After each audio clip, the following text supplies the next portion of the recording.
Salut les fans de photos, c'est tellement agréable de vous retrouver une fois encore. 55e épisode aujourd'hui de fans de photos. Ça va vite, ça va très vite même pendant le mois de juillet qu'on est en plein dedans. Il fait beau, il faut en profiter pour sortir nos appareils. Aujourd'hui, je vous ai concocté un épisode qui est vraiment le fun, dans le sens qu'on va encore faire la découverte de photos composites avec notre ami Alex BG, qui va nous amener là, dans son monde, comme vous avez pu voir la dernière émission. Vous allez voir qu'on a reçu de très, très bons commentaires d'Alex, et puis je pense qu'il en est très, très content. Puis c'est une belle façon de valoriser nos invités comme ça.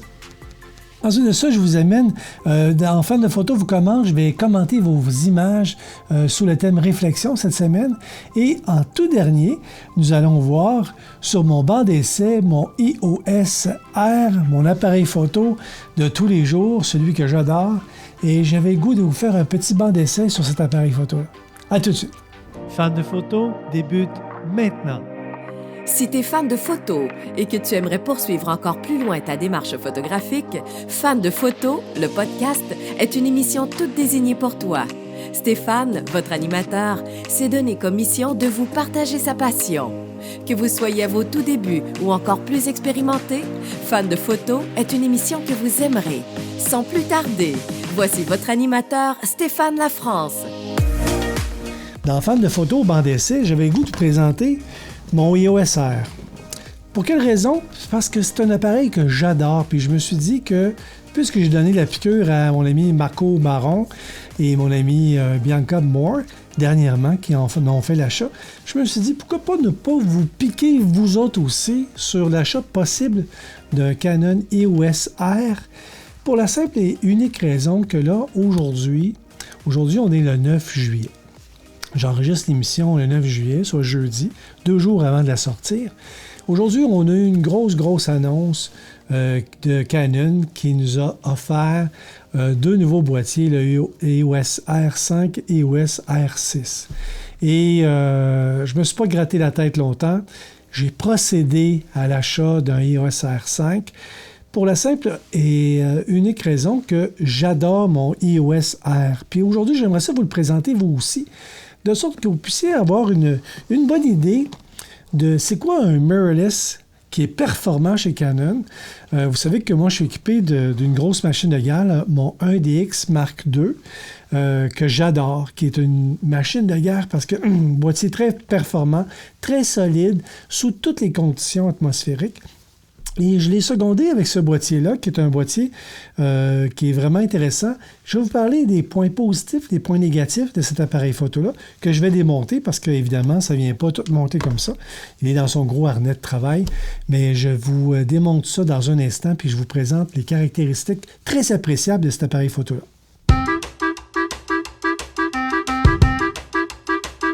Tadam! Ça me fait plaisir aujourd'hui de vous présenter mon EOS R version, je pense que j'ai acheté, ça fait 1 an et demi de cela. Et je voulais vous en parler aujourd'hui. Vous avez mes petits bidules pour pouvoir le fixer avec ma courroie qui nous vient de Peak Design, une courroie que j'adore. Mais je vais vous parler du EOS R aujourd'hui parce que le Canon a mis sur le marché, aujourd'hui même, ils l'ont annoncé, le EOS R5 et R6. Ça va venir un peu comme appuyer cette nouvelle lancée que Canon s'est donnée pour avoir des boîtiers pro avec la solution sans miroir, justement pour diminuer la grosseur totale du boîtier. Pourquoi je vous en parle aujourd'hui? C'est parce que, à cause qu'on vient d'appuyer le marché avec 2 nouveaux modèles, le EOS R, que je vais vous dire que j'adore, tombe en grosse liquidation. Je pense qu'aujourd'hui, on peut l'avoir pour 2400 $, alors qu'il me semble que j'ai acheté ce boîtier-là 3200 $. Donc, 800 $ de rabais, là, zip, comme ça. Mais on n'achète pas un boîtier quand même de 2400 $ rapidement comme ça. Il faut savoir dans quoi on s'embarque. J'ai le goût de vous partager, j'ai mis quelques notes là, sur ma feuille, j'ai le goût de vous partager c'est quoi les notions les plus intéressantes que moi je trouve de ce boîtier-là, comparativement par exemple à mon gros boîtier de travail également, mon 1DX Mark II. Un boîtier qui en vaut 8000, contrairement à un boîtier qui en vaut maintenant 2400 $. Tout d'abord, je vais vous dire, quand on parle d'un boîtier photo, on parle toujours de résolution. Ici, on a un appareil photo de 30 mégapixels. 30 mégapixels, si on cadre bien ces photos, c'est fameux. On peut s'en sortir très, très bien avec un appareil photo de 20 mégapixels, 16, 13 mégapixels. Mais si vous avez un beau cadrage dès le départ, lorsque vous appuyez sur votre déclencheur, 13, 20 mégapixels, ça devient très intéressant. Un 20 mégapixels, c'est super, mais un 30, imaginez le recadrage que vous pourriez faire par la suite pour, je ne sais pas moi, scinder une photo en deux, repenser votre cadrage, repenser votre paysage pour avoir la meilleure photo selon votre intention photographique. Donc, tout d'abord, c'est un 30 mégapixels qui fait aussi beaucoup de tournage vidéo. Moi, je fais beaucoup de tournage vidéo sur les projets que j'ai avec l'entreprise et c'est un appareil photo qui me permet de faire du vidéo avec un encodage S-Log. Qu'est-ce que ça veut dire, ça, S-Log? C'est que ça veut dire qu'il va compresser mes lumières, puis il va subvenir à donner un peu plus de lumière dans mes basses lumières. Et lorsque je suis en montage avec mon logiciel Premiere, bien, je redonne toute le beau contraste sur l'image, je donne la belle saturation, le beau détail. Et c'est ce qui fait que j'ai des images extraordinaires. Aujourd'hui, bien, je vous filme avec mon 1DX Mark II, mais absolument, c'est lui qui nous procure l'image de fan de photos. C'est lui qui me filme lorsque je suis en entrevue comme ça. L'autre chose qui est hyper intéressante, et je pense que c'est son point le plus fort, c'est sa mise au point. Vous savez, vous avez des appareils photo, probablement que votre appareil photo est pourvu de des collimateurs. Vous savez, un collimateur, c'est les petits points dans lesquels, lorsque vous avez votre appareil photo bien en main, et lorsque vous regardez dans votre viseur, les collimateurs, c'est les endroits où votre appareil photo va faire les mises au point. Hein, c'est son système de mise au point. Il y a des appareils photo, je me souviens à l'époque, il y en avait 8, 9 collimateurs. J'en ai vu à 5 collimateurs. Après ça, bon, les manufacturiers ont commencé à mettre beaucoup plus de collimateurs parce qu'ils se sont aperçus que leur système de mise au point était de plus en plus performant pour faire le suivi des sujets sur votre image. Ce qui fait que les fabricants ont mis de plus en plus de collimateurs à l'intérieur de vos appareils photo. Mon 1DX Mark II, il me semble qu'il y en a 69 collimateurs, quelque chose comme ça. Mais tenez-vous bien, cet appareil-là, ici, le EOS R, possède 5655 collimateurs. Ça veut dire que il y a comme 5655 petits soldats à l'intérieur de votre viseur qui, selon ce que vous allez déterminer comme point de mise au point, bien, il va faire la mise au point extraordinairement. Donc, ça, c'est une de ses forces, d'avoir beaucoup de collimateurs, beaucoup de petits endroits où vous pouvez faire la mise au point à l'intérieur de votre viseur. La seconde force, c'est sa rapidité à faire la mise au point sur un objet qui est en mouvement. Non seulement un objet qui est en mouvement, vous savez que lorsque vous photographiez une personne au complet, là, lorsque vous le cadrez puis vous avez ses jambes et la hauteur de ses pieds, vous avez la personne au complet. Ce qui est important, c'est de faire la mise au point sur le chest ici. Lorsque vous cadrez quelqu'un qui, à partir de, par exemple, la taille de sa ceinture jusqu'en haut de la tête, la mise au point, c'est important de la faire à quelque part sur le visage. Mais lorsque vous vous avancez ou lorsque vous avez une ouverture, une très grande ouverture, je pense de 2.8, 2, 1.4, 1.8, lorsque vous avez des ouvertures qui sont aussi lumineuses, bien vous avez une profondeur de champ qui est d'autant réduite. Et de fait d'avoir la possibilité de faire une mise au point sur un œil en particulier, eh bien cet appareil photo-là va faire ça pour vous. Lorsque je le mets en suivi des yeux sur un visage, bien, il va toujours faire la mise au point sur l'œil le plus près de mon objectif. Et c'est d'ailleurs l'endroit où on doit faire la mise au point sur un visage. Donc, vous comprenez que lorsque vous avez un 30 mégapixels, qui est pourvu d'un système de mise au point extraordinaire. Je vous le dis, là, c'est extraordinaire. Eh bien, c'est rare que vous allez manquer de faire la mise au point sur vos photos.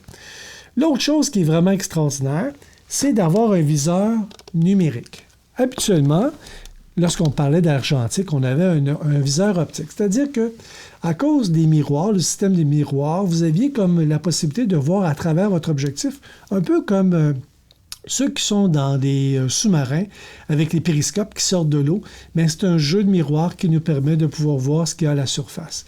Bien, dans un appareil photo, donc on a le miroir, bien, le viseur optique, c'est un peu comme ça que ça fonctionne. Vous avez un système de 2 miroirs à l'intérieur de l'appareil photo qui vous permet de voir ce qui se passe à l'intérieur de l'objectif. Mais lorsque vous avez un viseur électronique, un viseur qui est merveilleusement adapté parce qu'aujourd'hui, vous avez des viseurs électroniques qui sont très rapides. Ça fait longtemps que les viseurs électroniques sont sur le marché. De plus en plus, ils s'en viennent de plus en plus performants. Au lieu d'avoir une image qui est saccadée dans votre viseur, mais vous allez avoir une image qui est très fluide. Même que lorsque je l'ai mis à mon œil la première fois, l'appareil photo, je me suis demandé, c'est-tu un viseur électronique ou un viseur optique? À force qu'il n'y avait pas de délai dans l'image que je voyais. Donc, il n'y avait pas de mouvement saccadé, etc., etc. Donc, c'est une force. Si on a un viseur électronique, Canon s'est dit, pourquoi pas lui faire profiter de voir ce que nos ajustements vont faire. Vous savez, lorsque vous travaillez en mode manuel ou en mode priorité ouverture, priorité vitesse, lorsque vous êtes en sous-exposition ou en surexposition, lorsque vous avez un viseur optique, c'est difficile de le voir. Vous pouvez voir votre image juste une fois que vous l'avez captée. Vous avez capturé votre image sur votre carte mémoire. Et vous allez dans la sélection, puis vous faites play pour pouvoir voir votre image. Puis c'est là que vous pouvez juger si votre image elle est surexposée ou sous-exposée. Mais avec un viseur électronique, wow! Là, on tombe sur une deuxième sphère de la vie. Lorsque vous avez des ajustements qui sont en sous-exposition, vous le voyez directement à travers votre viseur. Donc, votre viseur vous donne exactement ce que votre image va être lorsque vous allez l'enregistrer, lorsque vous allez appuyer sur votre déclencheur, lorsqu'elle va être enregistrée sur votre carte mémoire. Donc, vous pouvez voir si votre image elle est surexposée ou sous-exposée. D'avoir un viseur électronique aujourd'hui, là, moi, à l'époque, je me disais « Ah, viseur électronique, c'est un gadget, ça ne me servira pas dans la vie. » Oh que oui! C'est épouvantable et je vous invite à en faire l'essai. Allez voir notre ami ici, Zone Image à Sherbrooke, et puis allez faire l'essai d'un viseur électronique sur un des boîtiers qu'ils auront là. Vous allez voir que c'est le fait de pouvoir, par exemple, assombrir avec, vous savez, lorsqu'on passe d'une ouverture de 2.8 à une ouverture de 5.6 ou de 8, à ce moment-là, on réduit la quantité de lumière qui rentre dans notre objectif et vous allez pouvoir le constater que vous allez tomber en sous-exposition à l'intérieur de votre viseur. Donc, c'est vraiment, pour moi, pour mes oreilles, pour mes yeux, c'est mélodieux, puis je vous invite à en faire l'essai. Les choses que j'ai notées qui sont un peu moins extraordinaires, un peu moins wow, mais il y a quand même le fait qu'on a à l'arrière, vous avez un écran qui est pivotant. Donc, on peut le ressortir et puis on peut pivoter comme ça. Donc, c'est le fun de pouvoir faire une photo au-dessus d'une foule, par exemple, ou très bas par terre. Vous n'avez pas besoin de vous pencher. Vous avez juste à relever votre écran arrière pour pouvoir voir qu'est-ce que vous êtes en train de viser. Donc, c'est très, très intéressant. Je n'ai pas mentionné, mais vous savez ici, un boîtier qui a un capteur plein, un full frame qu'on appelle. Donc, si vous lui présentez un objectif très grand, très large, par exemple une 16 mm, une 10 mm, bien vous obtenez vraiment une 10 mm de focale, contrairement à un capteur qui va être de type APS-C qui va un peu cropper votre image. Quand même, je dis un peu cropper, vous allez en perdre, mettons, 30% à droite et à gauche. C'est pas déraisonnable. Ce que j'ai ici entre mon boîtier et mon objectif, c'est une bague adaptatrice. Cette bague me permet d'utiliser mes bons vieux objectifs EF sur une monture qui, elle, est RF. Les nouveaux boîtiers chez Canon ont tous des montures RF qui va faire en sorte que l'objectif est un petit peu plus près du capteur. Donc, on est capable d'accentuer la luminosité, on est capable d'avoir des objectifs qui sont encore de meilleure qualité. Toujours ça, c'est toujours selon Canon. Mais je pense que je les crois. J'ai vu des comparatifs entre un objectif EF et un objectif RF et j'ai vu des comparatifs qui étaient à se jeter à terre, surtout au niveau de la qualité du détail dans les côtés de votre image. Donc, ça devient super intéressant. Donc, avec cette bague-là, je suis capable de pouvoir y fixer mes bons vieux objectifs EF et la mise au point fonctionne très, très bien, très spontanée, très rapide malgré tout. Qu'est-ce que j'aurais aussi à vous dire sur ce boîtier-là? Bien, je vous ai parlé des variétés d'autofocus, donc à faire la mise au point sur un œil, on peut faire la mise au point sur un visage. sur une partie de l'image. Hein. Vous pouvez peut-être déterminer que le coureur, vous êtes en train de photographier des coureurs, le coureur s'en vient vers vous, donc il va arriver à gauche de votre écran pour s'en aller courir vers la droite. Mais vous pouvez lui dire que tous les collimateurs qui sont à gauche, bien, ils vont être en charge de faire la mise au point lorsque le coureur va arriver. Donc, on est capable d'identifier les zones dans notre viseur où est-ce que l'appareil photo va faire une priorité pour faire la mise au point. Une chose fort étonnante, parce que c'est le premier fabricant à nous offrir ça, c'est que habituellement, lorsque vous détachez votre objectif de votre boîtier, qu'est-ce qui se passe? C'est qu'on voit le capteur. Hein? Aussitôt que vous enlevez votre objectif, il faut que vous vous dépêchiez à changer votre objectif pour éviter qu'il y ait de la poussière sur votre capteur. Eh bien, Canon a été intelligent, a été innovateur, a décidé aussitôt qu'on enlève l'objectif et que l'appareil photo est à off, eh bien, il y a un petit rideau. Votre petit rideau d'obturation descend, justement pour pouvoir cacher votre capteur à la poussière, aux gouttelettes de salive qui pourraient s'échapper de votre bouche. Donc, c'est quelque chose qui est bien pensé, qui est bien innové et qui fonctionne merveilleusement bien chez Canon. Comme ça. Une autre chose qui est très intéressante, moi, j'ai des élèves qui me disent « Moi, Stéphane, je suis qu'en manuel. Je ne fonctionne qu'en manuel. Autant pour l'exposition, autant pour la mise au point. » Donc, sur leur barillet, ils vont mettre le système de mise au point à off. Donc, on tombe sur une mise au point manuelle. Ce boîtier nous permet deux choses lorsqu'on fait la mise au point en mode manuel. Vous allez avoir ce qu'on appelle le focus peaking. Le focus peaking, c'est que lorsque vous allez avoir une mise au point dans votre image, vous allez voir qu'il va y avoir une accentuation d'une couleur, une couleur que vous déterminez. Sur celui-là, j'ai déterminé que la couleur serait rouge. Donc, vous allez avoir une accentuation de la couleur rouge aux endroits que votre mise au point est dans votre image. L'autre chose que je trouve encore mieux, c'est le dual, ils appellent ça le dual pixel focus. C'est comme si vous mettiez un petit carré sur une région sur laquelle vous voulez faire la mise au point. Et ça, je pense aux gens qui font la mise au point sur des objets qui sont très, très proches. Donc, vous avez votre appareil sur un trépied. Faites la mise au point sur un objet qui est très près de vous. Macrophotographie, hein, on pense à André Garand quand on fait ça. Donc, on dépose le petit carré, le petit collimateur de l'ensemble des collimateurs. On fait juste le déplacer et on le met à l'endroit où on veut faire la mise au point. Et en tournant ici votre bague de mise au point sur votre objectif, vous allez voir deux petites flèches là, qui vont s'en venir puis ils vont venir l'une sur l'autre, un peu comme les prismes que l'on avait sur nos viseurs à l'époque de l'argentique qui nous permettaient de faire une belle mise au point. Mais vous avez le même système, mais un peu plus électronique et qui fonctionne à merveille. Je l'adore, ce système-là, lorsque je tombe en mode manuel au niveau de ma mise au point. Une autre chose, cet appareil photo-là voit presque dans le noir. Lorsque vous faites la mise au point avec votre appareil aujourd'hui, est-ce que vous avez de la difficulté à faire la mise au point d'un objet qui est dans le noir? Si oui, bien, c'est-à-dire que votre système de mise au point a de la difficulté à travailler en basse lumière. Celui-ci, on est capable d'aller jusqu'à -6 EV. Ça veut dire que, vous savez, quand on commence à être à la pénombre le soir, de pouvoir accrocher une mise au point sur quelque chose, bien, cet appareil photo-là va le faire. Il est très performant d'ailleurs pour faire la mise au point lorsqu'on est en basse lumière. Basse lumière parle aussi d'ISO, hein, sensibilité du capteur. On parle d'une sensibilité lorsqu'on est en mode photographie. On parle d'une sensibilité de capteur qui passe de 100 ISO à 40 000 ISO. Donc, c'est une belle fourchette d'ISO. Régulièrement, moi, je vais prendre des photos autour de 4 000 ISO et j'ai même pas peur, ça fonctionne tellement bien, pas beaucoup de bruit dans mes images. Lorsque je tombe, par exemple, en mode vidéo, encore là, je monte à 4000 ISO au niveau de vidéo, mais notre fourchette, on passe de 100 ISO à 25 600. Ce qui n'est pas déniable du tout, c'est même merveilleux.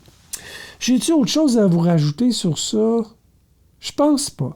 Je pense que vous avez vu que je n'ai que des bons mots à dire sur mon EOS R. Il y a une chose que j'aime pas du tout. Je l'ai désactivé. Derrière, vous avez une barre qui s'appelle une barre multifonction, ce qu'on peut activer toutes sortes de choses intéressantes, comme vous pourriez peut-être jouer puis changer votre ISO, vous pourriez jouer et changer votre balance des blancs. Donc, c'est une tâche que vous allez assigner à votre bouton de commande ici.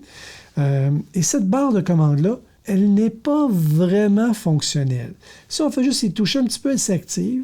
Et si jamais j'ai la malchance d'y toucher, puis juste en tassant un petit peu, bien, si j'avais comme assigné l'ISO, ou si j'avais assigné la balance des blancs, bien, je vais avoir un shift au niveau de ma balance des blancs, ce qui est vraiment plate. Un autre petit reproche que l'on peut faire à l'appareil photo, c'est que celui-ci est pourvu d'un seul compartiment de carte mémoire. C'est-à-dire que lorsque vous enregistrez vos images, soit que ce soit des images fixes ou des images photos, bien qu'il n'y a qu'une seule carte qui peut enregistrer ça. Donc, vous n'avez pas la redondance d'avoir vos images sur 2 cartes à la fois. Je vous rappelle que si vous êtes présentement en marché de faire l'achat d'un nouvel appareil photo ou que vous songez à peut-être changer de fabricant, le EOS R actuellement, puisqu'il devient un peu en second plan après le EOS R5 et R6 qui viennent tout juste de sortir, je pense que c'est une belle opportunité pour vous de mettre la main sur un boîtier extraordinaire et ça à un prix bien moindre. Fait que c'est ça que j'avais à vous dire aujourd'hui. Évidemment, lorsque mon EOS R5 va arriver, je vais vous en faire la démonstration. Je vais probablement saliver avec vous d'avoir ce nouveau boîtier, cette nouvelle technologie qui est présentée par Canon. Vous savez, Canon a ouvert les portes aux vidéos avec leur boîtier, le 5D Mark II à l'époque. On parle ça doit faire au moins 10 ans que le 5D Mark II est sorti. Nous a montré qu'est-ce qu'un appareil photo peut faire au niveau de la qualité, de la profondeur de champ lorsqu'on fait du vidéo.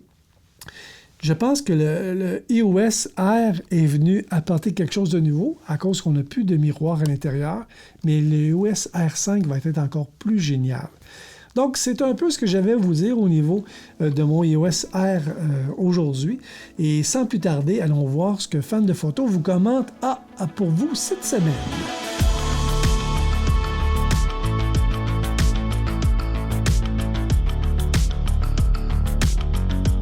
Cette semaine, dans Fan de photo vous commente, j'aimerais vous présenter 3 photos que j'ai reçues.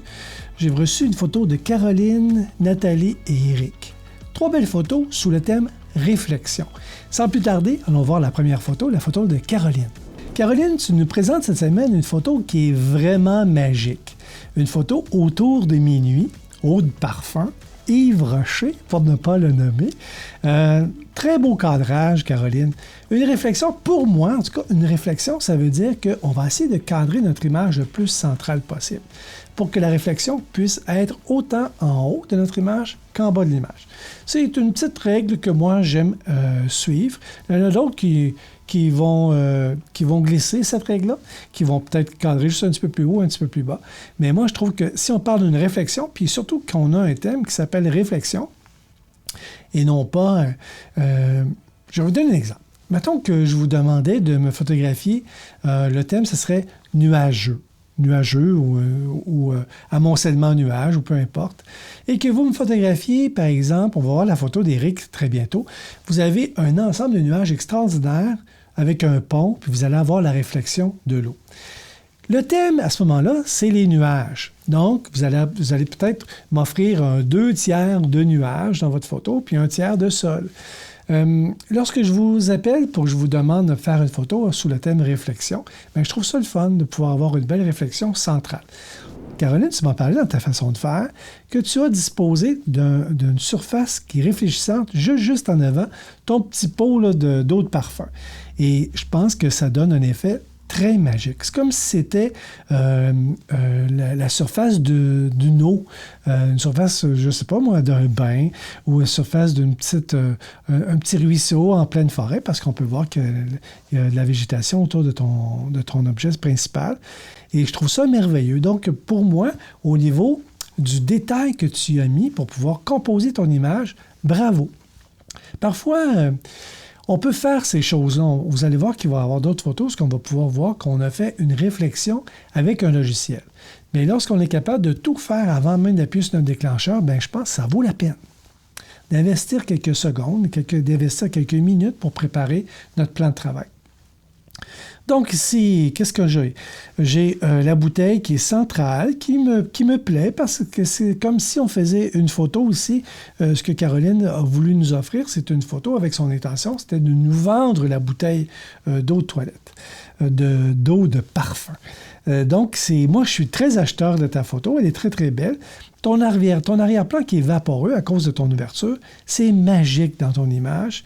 Une belle saturation, belle présentation. Tu as fait la mise au point au bon endroit. Puis on peut voir la profondeur de ton champ. On peut la voir, on peut la déterminer à cause que l'on a une toute petite partie autour, là, vraiment, là, sur le plan focal de ta bouteille. On peut voir que c'est vraiment net, puis on s'en va vers un beau flou.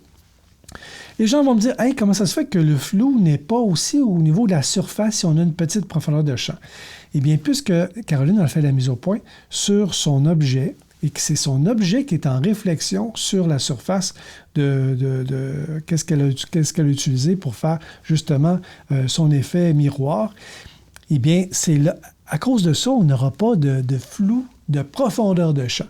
Il peut y avoir un flou à cause que la surface, elle est comme moins opaque, plus opaque, que le verre est plus clair, plus, je veux dire, mettons, plus brouillé peut-être. J'ai peut-être trop de la misère à trouver les bons mots.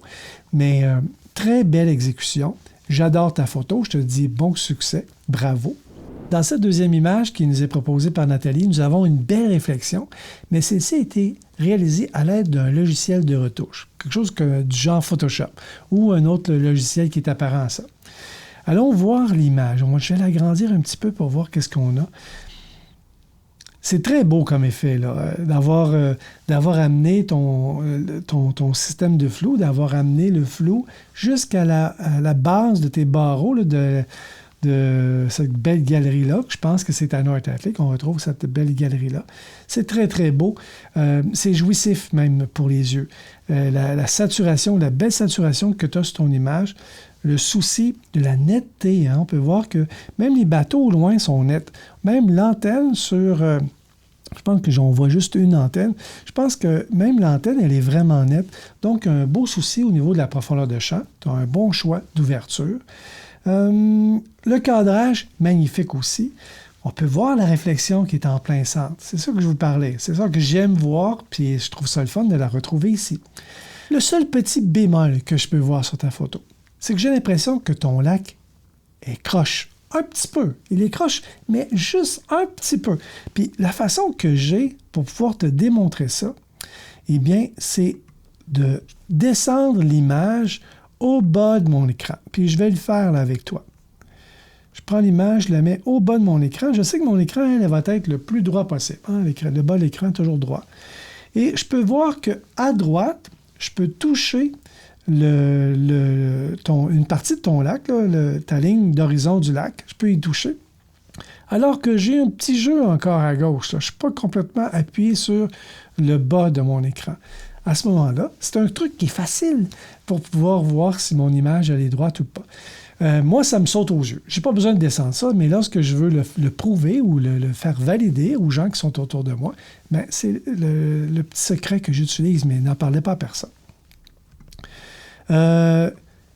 Mis à part ça, Nathalie, bravo, exceptionnelle photo. Belle saturation, beau travail. Une petite vignette en haut et en bas qui est égale, juste pour mettre un peu d'accent sur ce qui se passe à l'intérieur. Je trouve ça magnifique. Donc, félicitations, très belle photo. Dernière photo de Éric. Tantôt, je vous ai parlé de mettre un peu plus de nuages parce que vous avez un bel amoncellement de nuages dans le ciel. Je vous ai parlé peut-être de faire un tiers de sol. Hein? Un peu ce que Éric me propose. Ici, si on regarde sa ligne d'horizon, qui est située dans le premier tiers du bas, bien, je peux voir que oui, j'ai une partie du pont et oui, j'ai surtout une belle grande moitié de nuages. Ça en fait quand même une photo qui est merveilleuse. Et on peut voir en totalité la belle réflexion du pont. Et ça, je pense que c'est ça qu'Éric voulait nous faire voir à travers cette photo-là. Très belle photo, Éric, de cette réflexion-là. Surtout du fait que tu nous proposes un sujet qui est magnifique à regarder. Donc, très belle exposition. On a plein de détails dans tes nuages. On peut voir aussi qu'il y a quand même eu une belle surface de soleil qui... là où le soleil était, il ne devait pas avoir nécessairement de nuages dans le ciel, parce qu'on peut voir qu'on a une partie d'ombre là, qui est juste à la surface du parapet du pont. Très belle photo. Je te remercie, Éric, de nous l'avoir partagée. Et je vous remercie tous également d'avoir partagé vos photos sur Fans de photos. Sans plus tarder, parce qu'on a une émission qui avance, allons voir notre entrevue avec un pro, M. Alex Béger.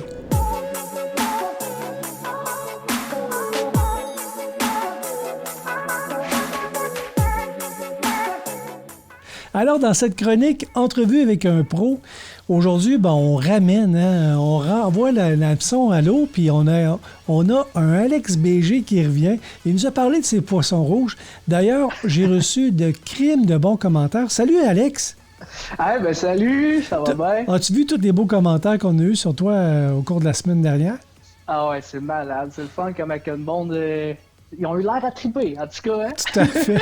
Après moi, je les ai fait triper un peu. T'as-tu travaillé ton déclencheur cette semaine? Ouais, j'ai picossé chez mes parents dans la piscine. Là, je vais essayer de quoi? De faire des photos comme à moitié dans l'eau, à moitié dehors avec un aquarium. Okay. Parce que j'ai pas de kit pour mettre l'appareil photo dans l'eau. Fait que j'ai essayé de rentrer un aquarium qui rentre pas de vagues dedans, ça serait pratique. Tout à fait. Puis essayer de faire des photos sous-marines avec ça à moitié. Puis peut-être comme l'inverser si l'eau était le plafond. J'ai des projets qui s'en viennent. On va voir ça passer. Sur ton site web? Ouais, bientôt, ça devrait. Sur Instagram, sur Facebook, ça devrait passer bientôt. Alex, tu connais la routine, parce qu'il y a 2 semaines, on a fait un petit bout de routine avec toi. J'ai goût qu'on continue pour regarder tes photos, où ce qu'on était rendu. Puis on va continuer à nous donner des beaux détails croustillants sur comment tu t'y es pris pour faire ces images-là. Parfait. Et puis, si je vois qu'il y a peut-être quelque chose qui nous échappe, je vais être là pour rattraper la balle au bon. Pas de trouble, pour me ramener des fois. Fait que là, on débute avec la photo, ce que tu as intitulé « Cage ». Parle-nous de ça. Ça, c'est tout un projet. On commence dark, hein? Pareil? On commence dark. Ouais, mais ça, c'est avec Freak. C'est une de mes amies, Katia. Elle a un univers là, dark, là, de quoi de trippant. Elle a fait des make-up, elle fait des costumes. Là, vous-tu, elle avait comme une espèce de crâne en latex là-dessus. Je fais bien des shootings avec. Il y a bien des projets trippants qu'on travaille. Là. Ça va être pas pire. Il y a de quoi qui s'en vient. Là. Puis ça, dans le fond, c'est juste avant le COVID. Le début, quand on commençait à entendre parler du COVID, on s'est dit que ça serait le fun d'avoir un personnage qui est l'incarnation humaine d'un virus. Fait que on comprend un peu le look. Puis là, il y avait l'idée de confinement, d'isolation, d'isolement, dont la cage, en fait, la cellule. Puis ça, c'est dans les seules photos que j'ai utilisées. Ça, c'est une image que j'ai pris libre de droit, qui est sur net, la cellule vue d'en haut. On était dans le studio chez nous avec le background blanc. Puis j'ai pris un projecteur pour projeter des films, puis j'ai projeté l'image sur elle, sur le background.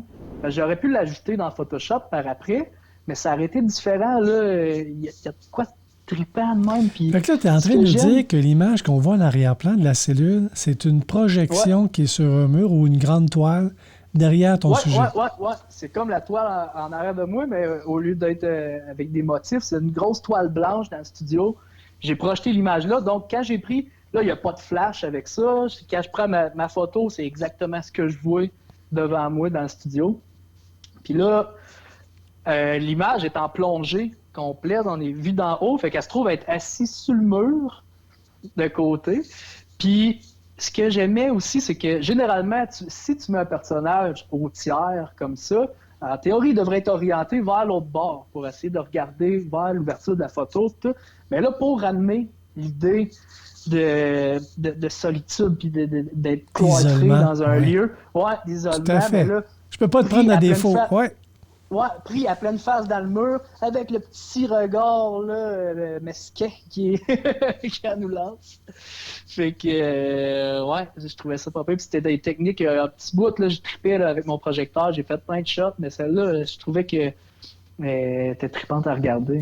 Fait que là, c'est la lumière qui l'éclaire, c'est la lumière de ton projecteur, c'est ça? Seulement. Je ferme toutes les autres lumières. Si c'est le jour, il faut que je cloître les fenêtres. parce que ça va influencer. Si je veux avoir du beau contraste, puis si je veux que mes noirs soient noirs, puis pas gris fade, ça prend aucune autre lumière que le projecteur. Fait que là, je me mets plein d'images, puis je plug le projecteur sur l'ordinateur, puis j'essaye plein d'affaires. J'en ai fait avec des images de peintres, de Kandinsky, j'en ai fait avec plein d'affaires, j'ai essayé, j'ai mis à triper. Mais celle-là, c'était la version lugubre du projecteur. Bien, belle réussite. Écoute, quand j'ai regardé cette image-là, parce que je l'avais déjà vue, me semble, cette image-là, puis je pense qu'on n'était pas allé jusque, justement, que c'était une projection qui est derrière ton sujet. Non, ben j'avais fait un show de moi ça aussi. Des fois, je fais des making-of sur YouTube. Okay. Il y a là aussi qu'on peut voir sur BG Photographie sur YouTube. Partout, même sur TikTok. Vous pouvez aller sur TikTok et faire des making-of de 30 secondes. C'est vrai. On passe à la deuxième photo. Isolement. Ouais. Spécial, ça. En fait, tes photos sont toutes spéciales, mais c'est spécial à cause que tu te promènes d'un monde à un autre monde. Ouais. Bon, isolement, ça, là, c'est que moi, pendant l'isolement, justement, je me suis downloadé un programme qui s'appelle Blender. C'est un programme pour faire du 3D. Puis là, j'ai regardé des heures et des heures de tutoriels sur YouTube, mais j'étais assez autodidacte. Pareil, j'aime ça apprendre par moi-même. Fait que là, j'ai regardé un gars qui faisait du 3D. Là, la composition est assez simple, pareil. J'ai fait des affaires un peu plus spéciales. Je sais pas si tu as vu des affaires passer peu. Des petits films. Mais là, celle-là... Je me suis demandé comment tu avais fait ça, d'ailleurs. Ouais. Ça, dans le fond, j'ai commencé par créer l'environnement, ce qui se trouve à être un grand cube avec deux petits cubes qui fait comme les deux boîtes qui sortent du mur. Avec, je pense qu'il y avait 12 lumières. C'est 12 points. C'est comme si c'était des strobes qui pointent par en bas, en fait. C'est comme des lumières Photoshop que tu rajoutes là, dans ton image? En fait, dans ton logiciel de 3D, tu places tes lumières là dans l'espace. Okay. Puis moi, je pouvais me promener dans cette pièce-là. Okay. Si j'avançais avec les flèches, ça se trouve être vraiment un environnement qui se crée. Puis là, j'ai créé une silhouette de personnage que j'ai mis dans le coin, dans le coin là-bas, parce que moi, ça c'est moi en fait, qui est tout nu assis dans le coin. Je vais en venir après à comment ça venait là. Mais dans mon logiciel 3D, c'est parce que je voulais avoir de l'ombre qui était projetée sur le mur, puis j'avais pas incrusté cette image-là, je savais que j'allais l'incruster avec Photoshop par après. Fait que là, j'avais mon ombre qui était là. Après, moi, en studio aussi, j'ai mis un gros softbox parce que je voulais que la lumière soit assez douce. Parce que dans cette pièce-là, il y aurait de la lumière qui rebondit partout ces murs, fait que ça ferait une lumière très diffuse. Pour rendre ton image plausible, ça te prenait une lumière douce. Ouais, pour que ce soit réaliste. Fait que là, j'ai un casque de réalité virtuelle que je me suis mis en face. Fait que donc, le gars, il est isolé dans son monde, mais il essaie de s'évader par le seul trou qu'il peut, qui est une réalité virtuelle. Puis là, je voulais être quoi, avec de la froideur, puis que ça... Fait que je me suis dit, pourquoi pas être tout nu dans le coin? Fait que ça, c'est le moment où tu barres tes portes, puis là, tu pars ton appareil photo. Là, c'est le moment bizarre où j'étais tout nu avec mon casque, puis là, clic, là, je m'en vais voir mon appareil photo. Là, tu dis, si ma blonde rentre à ce moment-là, elle va se demander qu'est-ce qu'il est en train de virer. Ouais. Fait que là, je vais regarder ma photo. Faut que je sois un peu plus en angle. Fait que là, j'ai recommencé de même. Puis là, je découpe ma silhouette. Après, dans Photoshop, je la mets là. Puis j'ai recopié ma silhouette aussi que j'ai remis sur le plancher pour avoir la réflexion. Parce qu'on voit un petit peu si on zoome. Parce que comme si le plancher était ultra lisse, comme ciré, fait qu'on aurait vu la réflexion de ma silhouette. Bel job. Yes. Bel job de texture, de surface, tout ça. Vraiment très bien. Très bien intégré. Ouais. C'est tous des niveaux que tu peux varier pour changer tes textures de surface. Justement, tu peux mettre métallique en vert. C'est fou. J'ai trippé avec le 3D. Ouais. Très bien. On passe-tu à biomécano? Le biomécano. Quelque chose, là, ça aussi. Ouais. Ça, là, c'est à partir de... Je me suis acheté des bandes dessinées. Ça s'appelle Blame de Tsutomu Hei. Puis c'est des mangas japonais. Ce gars-là, c'est un ancien architecte qui s'est réinventé dans les mangas. Il a créé un univers post-apocalyptique où c'est des tuyaux qui pendent partout, puis c'est immense. On dirait que c'est des millions de kilomètres de grains, comme si c'était une méga structure. Puis c'est comme si c'était ça la planète, en fait. On sait pas si c'est dans le futur ou le passé, mais en tout cas. Fait que là, tous les tuyaux, la ventilation, on dirait que c'est semi-organique. On sait pas si c'est une machine ou si c'est vivant. Puis là, je suis parti avec cette idée-là. Puis mon père a une compagnie de ventilation. Fait que à côté de chez nous, il y a un entrepôt avec plein de tuyaux. Là, je me suis dit, bon, ben on pourrait faire un horizon de tuyaux comme si c'était les entrailles d'une machine. Tu sais. Puis là, ça me prendrait un mécano qui irait picosser là-dedans ou qui ressort de là puis qui regarde, qui est face à l'horizon désolé en avant de lui, mais qui est quand même qui reste contemplatif face à ça. Parce que là, quand j'ai eu cette idée-là, il y a une vieille peinture, une peinture de Friedrich qui m'a popé en tête parce qu'en histoire de l'art au cégep, j'avais vu ça. C'est dans le romantisme. Puis ça s'appelle Promeneur solitaire au-dessus d'une mer de nuages. Le gars, il a une pose. Il y a une pose conquérant face à une mer de nuages en avant de lui. Puis je me suis dit, il faudrait essayer de recréer ça. Le gars bien centré en avant de ça sur un pic de roche. Fait que la roche, laquelle qui est debout, j'aurais bien pu prendre une roche qui est sur le bord du chemin, une grosse roche de quoi, mais je me suis dit, tant qu'à faire. On est allé sur le mont Ham, on a monté en l'air avec le tuyau, on a fait le shooting là, mais j'avais un vrai coucher de soleil. Fait que le rim light qui est à gauche sur le bord de son coton ouaté, puis sur le bord de ses salopettes, c'est le vrai soleil que j'avais là à ce moment-là. Oui, c'est très, très réaliste puis, avec le soleil, la lumière qu'il y a c'est le vrai ciel. C'est le vrai ciel qu'il y avait là. Puis la vraie roche. J'ai rajouté un peu de boucan. Puis après, sur mon terrain, ça aussi, c'est bien important pour avoir de quoi de réaliste. Il faut que ta lumière soit constante. Si tu fais de la composition, tu vas prendre des bouts d'image de une, tu vas le mettre sur l'autre. Il faut faire bien attention que si mon soleil venait d'en haut à gauche, quand je vais prendre mes images de photos, il faut que mon soleil soit en haut à gauche ou il faut que j'inverse mes tuyaux par après. Fait que comme ça, c'est crédible. Parce que sinon, si tu avais le soleil qui arrive par là, l'autre par là, ça fait des ondes n'importe où, ça marche plus. C'est là qu'on voit la qualité de ton travail, là, justement. Là, ça, c'est un travail de moine. Là. C'est que j'ai pris un tas de tuyaux, il devait avoir 10, 15 tuyaux. Je prenais une photo, je les mélangeais, je prenais une autre photo, peut-être une dizaine. Puis après ça, là, j'ai copié-collé. Là, je me faisais un tas que je recopiais, que je recollais, que je bougeais. Puis là, après ça, j'en ai mis de plus en plus petit jusqu'à l'horizon. Puis j'ai essayé de me faire... aussi, quand on regarde à l'horizon, tout est bleuté, tout est fade. Si on regarde des montagnes, en général, c'est le top d'une montagne, tu regardes au loin. Tu as la perspective atmosphérique, dans le fond. Fait que plus que tu es loin, plus qu'il y a d'air... fait que tu perds du détail, du contraste. Puis j'ai fait la même chose. Fait que pour mes montagnes au loin, j'ai pris mes courbes, puis j'ai levé mes niveaux de noir pour les amener plus gris, pour affadir plus qu'on va dans l'horizon. Pour essayer de rajouter du réalisme dans ce monde-là qui est complètement irréel. Il y a une question qui me vient en tête. Quelqu'un qui voudrait s'y mettre là, à faire du surréalisme comme ça, là. Ouais. On commence ça en faisant, comme je pense à la photo que tu nous as parlé il y a 2 semaines, des poissons rouges dans l'eau, dans la tête, dans le cerveau transparent. Mm-hmm. Ça a été fait en une photo. Beaucoup de travail là, d'amener tout ça en même temps, dans un même lieu, l'organisation, tout ça.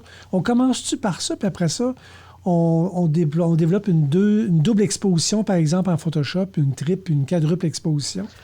Ben, on peut. C'est qu'il y a plein de méthodes différentes, mais en fait,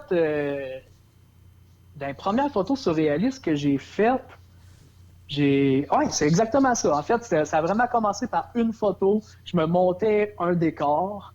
Fait que là, tu le vois devant toi, comme ça, puis là, tu le fais. Puis là, plus, à force d'en faire, plus que tu sais les aptitudes que tu as dans tes logiciels, puis tu sais ce que tu es capable de faire, puis sinon, il y a YouTube, il y a du stock là-dessus. YouTube, c'est quoi ça? Puis là, hein? C'est quoi ça, YouTube? C'est quoi ça, YouTube? C'est quoi ça? Ah, il y a des vidéos là-dessus, je pense. Mais ouais, c'est ça. Puis moi, j'ai tellement écouté de tutoriels là-dessus. Quand que je me demande, OK, comment je pourrais mettre mon background transparent, découper les cheveux, comment faire ça, je vais écouter ça là-dessus, puis après ça, tu le fais, puis tu l'adaptes à ton idée. puis tu peux créer avec ça. Mais ouais, comme tu disais, je pense, au début, si vous voulez faire des idées surréalistes, premièrement, avoir des flashs d'idées, souvent combiner des concepts.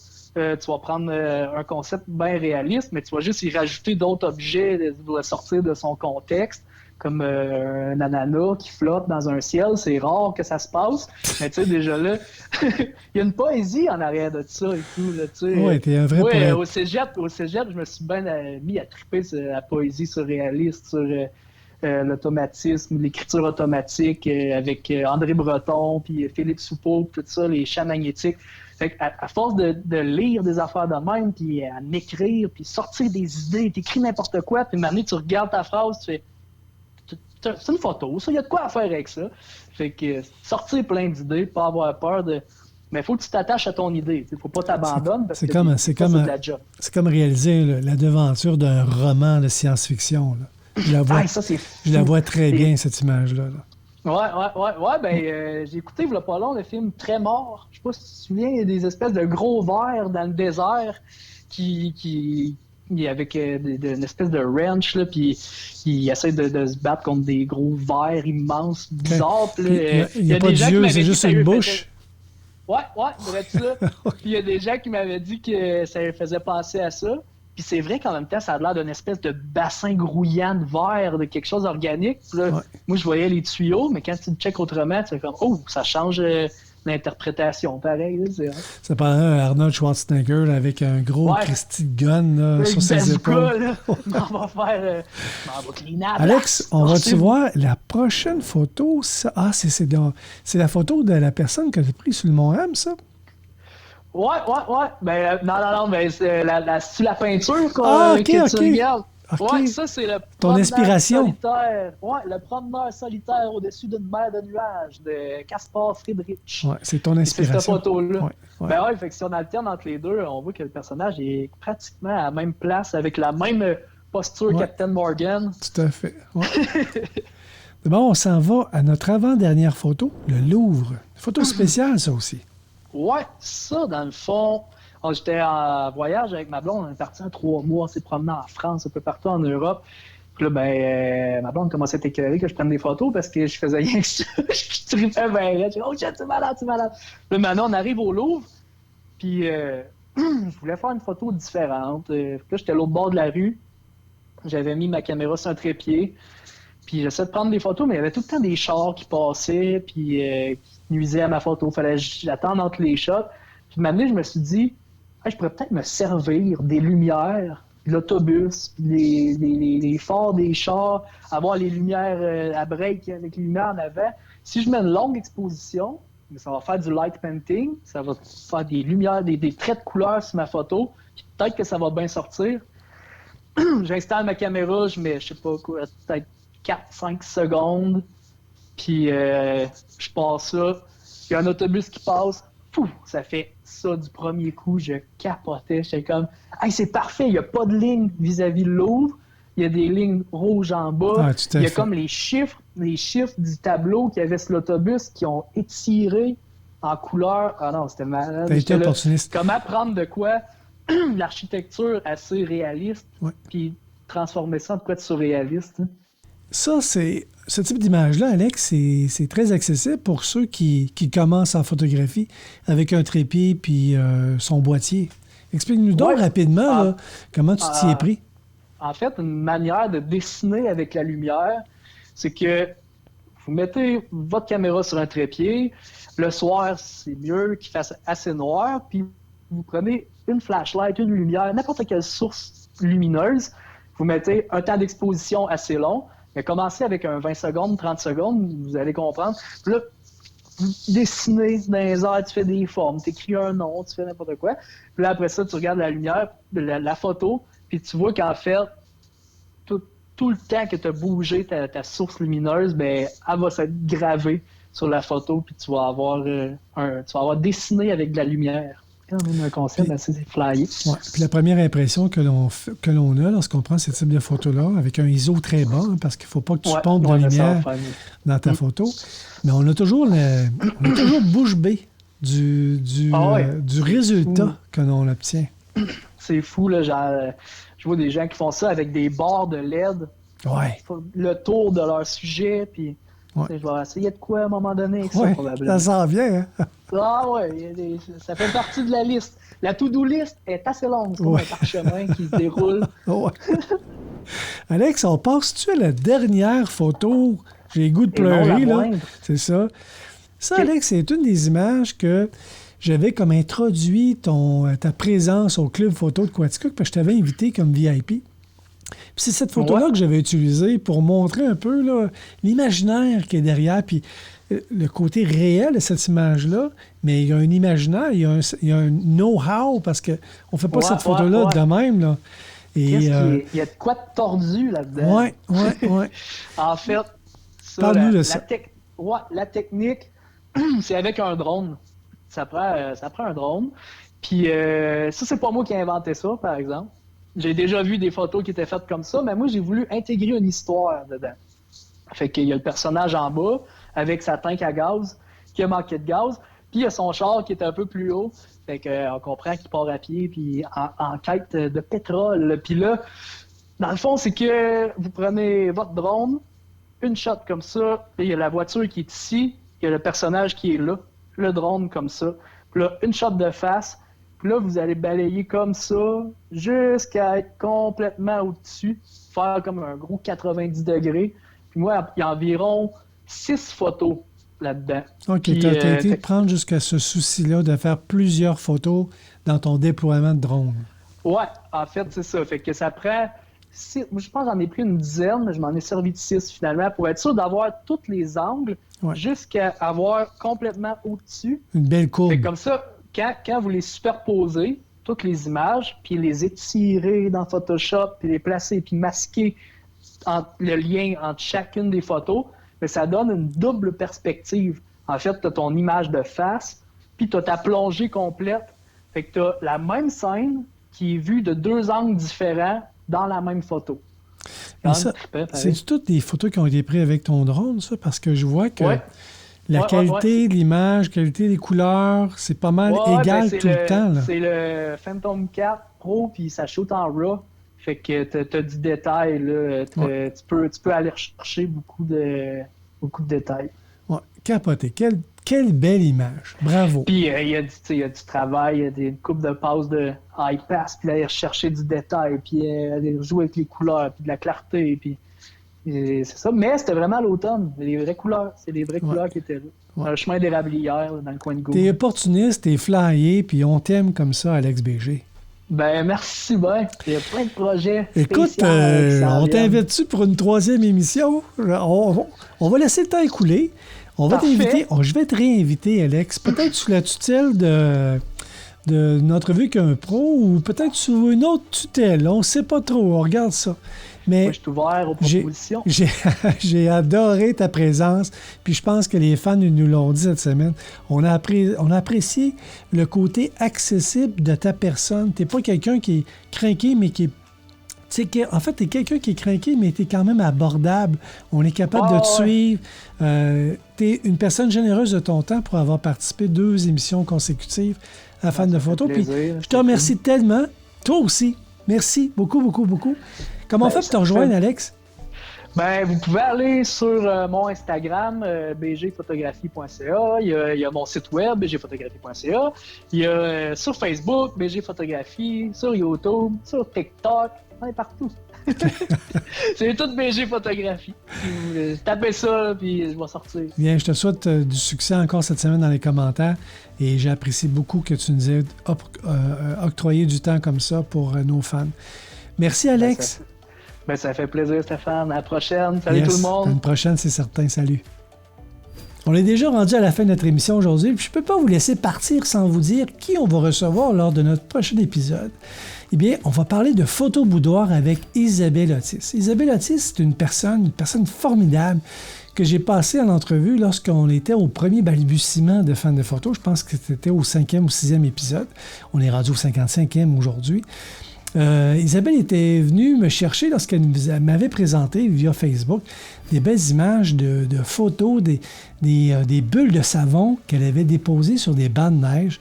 Ça avait donné des photos cristallisées formidables. C'est comme ça un peu que ça a été le tremplin pour pouvoir connaître Isabelle. Isa, que l'on aime bien dire. Donc, on va recevoir Isabelle qui va nous parler de photo boudoir, parce qu'elle a des cliniques de photo boudoir. Puis vous allez voir, elle va nous en parler, puis on va avoir beaucoup de plaisir à parler de ça. Ensuite de ça, bien, j'ai le goût de vous dire que vous pouvez me rejoindre. Vous pouvez me rejoindre à info@minimic.com, soit pour me poser des questions en écrit, soit pour me poser des questions en vidéo, ou encore me poser des questions avec votre téléphone cellulaire. Vous pouvez vous enregistrer avec votre téléphone cellulaire et me pousser ce fichier son-là via ma boîte courriel, info@minimic.com.